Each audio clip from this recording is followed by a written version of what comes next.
during the broadcast section, please. James. Hi, Ange. Yesterday we saw the landmark court ruling. The club confirmed they're committed to UEFA competitions. But what did you make of the revamp proposals? Can you see this European Super League ever happening? Mate, no time to have a look at that, no idea. And, the club sort of put out a statement and we've got to be wary that, I'm not the club spokesman on these matters. And, but fair to say, the club's put out a statement on our position as a football club and, that's where we sit. From a team news perspective, are you able to welcome back any players tomorrow? Giovanni, Brennan? Yeah, Gio's back. He's fine. From last week, there's no one apart from the suspended boys who obviously miss out tomorrow. Everyone else is okay, and Gio, he trained last couple of days, so he's available, and that's kind of the only sort of change. Ashley Phillips is also available. And you're without Udogie and Basuma due to suspension. Have you felt the need to address discipline with the squad with the number of yellow and red cards you picked up this season? No, not really. I mean, it's obviously something that's not great for us because it's costing us during games, it's costing us post games. But the players are well aware of kind of the impact that those kind of things have, and I'm sure they'll learn from those experiences. I think, my experience in football is that the best remedy for that kind of those kind of things is players missing out. If they feel like they're missing out on something, I think it brings them back into line pretty quickly. So hopefully we keep winning, and the guys who miss out, learn their lesson that way. Hi, Ange. Just going back to team news. You mentioned a couple of months ago, of course, that Mickey and James are set to be back in January.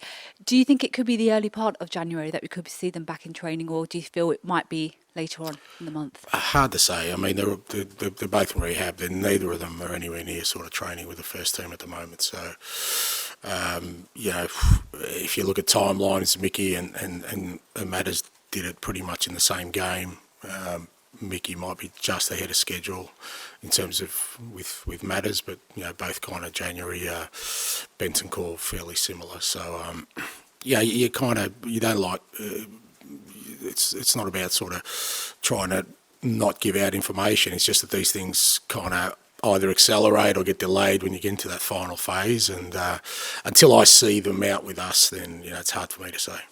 And in terms of your opponents tomorrow at Everton, since having that 10 points deduction, they've lost once and they've won the last four, haven't conceded a goal in those 4 matches as well. How impressed have you been with the way that Sean Dyche has seemingly galvanised that side?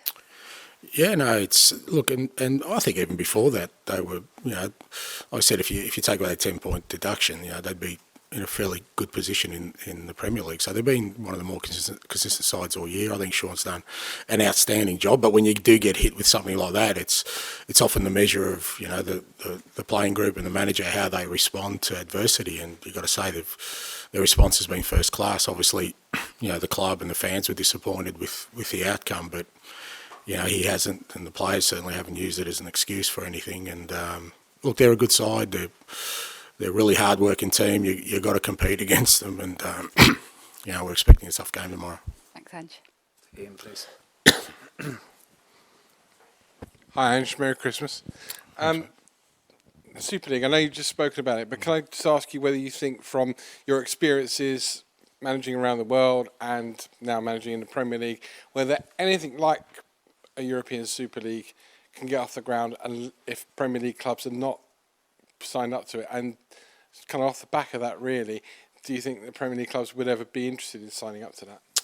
Well, I haven't given it that much thought. I think the response that it got the first time round is a pretty good indicator of where it sits within the football fraternity in general. That's always a pretty decent barometer. I always think that with these decisions or with these concepts, they're usually done in a room with people who sometimes are detached from what this game's all about. It won't surprise anyone that I'm fairly conservative with these things. I'm a traditionalist. I don't like the game changing too much. I don't like rules changing too much, but I guarantee you I won't be in that room when those kind of concepts are put together. So, but like I said, I think you've got a fairly good barometer of what the most important people, the fans, felt about it, and football people in general. So we'll see what the outcome is. You've had your blip, or seemingly had your blip, and you're still very much in there pitching. How pleased are you that you came through that sticky spell, and yet you're still very much in the conversation for top 4 or even better? Yeah, no, look, we've had to deal with our own adversity, and we're still dealing with it. Fair to say, we're still nowhere near as sort of optimum levels in terms of squad and our sort of team and where we want to be. But I think, obviously we had some results that weren't great, and it wasn't a great run. But even through that, for the most part, our performances were still strong, and the attitude of the players was still, really determined to not let this derail our season. And like you said, we're still in a decent position in the league, and but we're still going through some tough times, and we will. It's well documented. We'll lose some more players in January. Pretty much right from the start. So, but through this time, as I said before about Everton, it's how you deal with these things, and we're just going to keep on doing what we've been doing, and keep on producing performances that get us results. Finally, with the caveat that no manager likes to talk about players who are in other teams. Spurs linked with Conor Gallagher this week, linked with a lot of players. Just in general, January transfer window is just around the corner now. How busy a month do you expect it to be for yourself and for the club? Yeah, I don't really know. I mean, it's one of those things. Like I said, January is a fairly tricky month in terms of clubs doing business. But we're doing sort of our background work now, and once the window opens, we'll see whether we can make an impact in it or not. Hi, Ange. Just in terms of the injured players, Ryan Sessegnon, how far away is he from a return to training? Yeah, Sess still, probably maybe a couple of weeks, maybe more away. Again, obviously with him, it's a little bit different. We've got to be really careful about when we reintegrate him. But again, he's doing his work. He's out on the grass with the sports science guys, so we'll just wait and see. Yeah. Dane 쿨루셉스키's been an influential figure in recent weeks. Have Spurs seen the very best of him so far? Just how good can he become?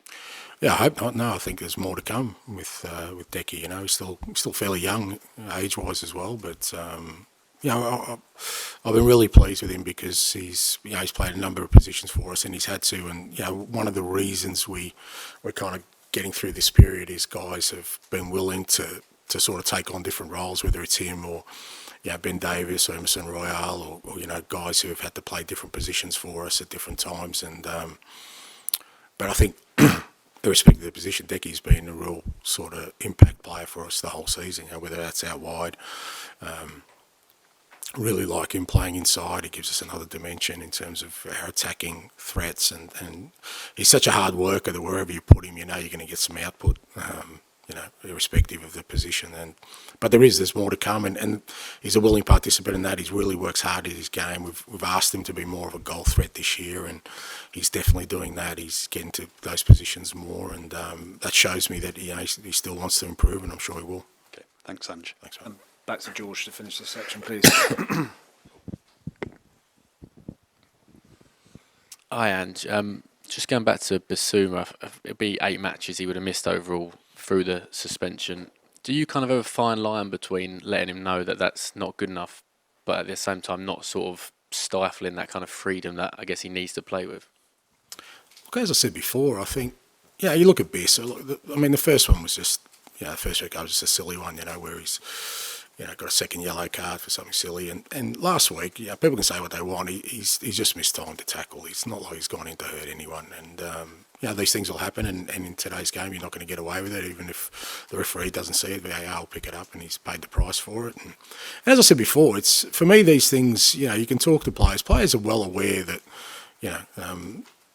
when they get red cards, that the team suffers without them, whether that's in game or games subsequent. But like I said, I've always felt the best remedy is, if the guys feel they're missing out, then that kind of helps them in that process of sort of not letting it affect their game, but also understanding the impact that it can have. And look, at the moment we're not in that place because guys who are missing out are coming straight back in because we just don't have the squad. But we get a strong enough squad and, you know, guys miss out and the team keeps winning, and if they miss big games, you know, all those kind of things are the best remedy. But I always kind of understand that, you know, they're all human beings and they're going to make mistakes, and you know, like all of us, we give them the opportunity to learn from those mistakes. In terms of replacing Basuma, you've used Pierre at the sort of as a number 6 a few times this season. Oliver Skipp, do you view him as someone that can play as a 6, or in your mind is he more someone that's got the sort of attributes to be an 8? No, I think Skippy can play at 6 for sure. Yeah, I think obviously we've had Pierre there and Biss and even, you know, Bentancur when it comes back. So there's a fair bit of, you know, sort of flexibility in who we use there. And, you know, Skippy's had an important role for us. So most of the time he's been coming on in games where, you know, we really need some, you know, some energy further up the park, and that's what the role he's fulfilled. But no, he can play at 6, and he probably will play there. We've got 3 games this week, so probably will get an opportunity at some point in that position. And with Biss being away, you know, pretty much till the end of January, I'm sure we'll use him in that space. And just finally, you've said before about how it's important that regardless of the highs or lows that you keep sort of level. How hard has it been to kind of keep level when it feels like every week there's another kind of problem, I guess, to deal with? Yeah, look, you know, I think it's important, like I said, that from my perspective, you know, you don't sort of deal in the extremes, because it is an emotional game, and there's enough people who get emotional about these things that it doesn't need me to add to that. And my job in that whole thing is to find solutions rather than sort of focus too much on the fallout from any issues we may have, because I guarantee you that, you know, once we get all the players back, there'll be something else that'll be an issue, and you just got to, like I said, it's important for the players and the staff that they know that through that process, my role is to try and sort of charter a way forward rather than sort of, you know, focus on, like I said, the fallout from any challenges we may have. We didn't feature on Australia's 2015 Asia Cup final victory. I just wanted to get your memories on that game. And obviously, Sonny played in that game for South Korea. Have you spoken to him much about the game since? I've tried to, but he doesn't want to talk about it, mate. No, it was a great day for me personally, I guess, because I'm coaching my country. It's the first major trophy we'd won in kind of the men's game, and you know, it's significant. You know, it's equivalent, I guess, of winning the Euro. So yeah, special day, special game. There was a bit of drama in it. Sonny scored, so you know, that added a little bit of a twist, and yeah, only really fond memories of it. Okay, thank you very much. Thanks.